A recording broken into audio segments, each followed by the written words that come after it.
Not the start that the Liberty wanted to get off to the first game of the WNBA Finals as they fall to the Minnesota Lynx, 95-93 in overtime here at the Barclays Center. I'm Dexter Henry, joined by Karina Mustafa of Her Hoop Stats. And Karina, this was one where the Liberty looked like they controlled it. They were up by as many as 18 in this contest, 15 with just over 4 minutes to go in the fourth quarter, but then that lead evaporated and they fall in overtime. How did they blow this lead in the fourth quarter? They just went away from playing Liberty basketball. I mean, Coach Sandy Brondello said it in the post-game presser. They went away from their principles of play. And what that is moving the ball around, making sure you're finding the right shot, not rushing into it. Sabrina Ionescu had a rough shooting night, but she was also rushing her shots. She was launching a lot of threes. She wasn't really knocking down those floater, that two-man game that we know that has grown and developed into. So I think that just ended up getting caught up with them, and Minnesota was able to crawl back into this one. Yeah, they crawled back into this one.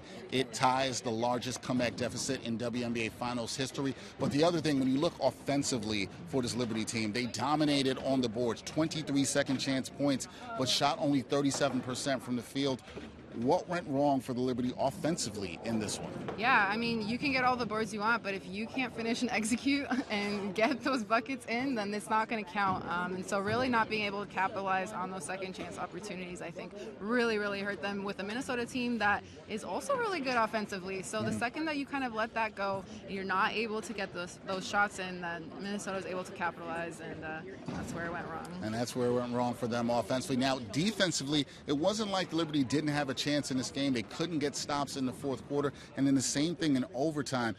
What went wrong on the defensive end, and what do they need to clean up against this Minnesota Lynx team defensively? I think they just felt a little frazzled, honestly. I think Minnesota was pressuring them so much that they weren't able to lock in like a defensive execution for the full 24 seconds of that shot clock, and I think that ultimately hurts them. You become slower, things become stagnant, and then you're not able to kind of close those out. And you had a couple of Courtney Williams hitting some really, really tough shots down, Nafisa Collier, like doing what they do, and you have to have the best defense against one of the best teams in the league in the Minnesota Lynx. And so, yeah, they weren't able to close that side of the floor. Weren't able to close it. The Liberty, heading into this series, had lost 3 out of 4 games in 2024 to the Minnesota Lynx. Now they have to turn around Game 2 Sunday here at the Barclays Center.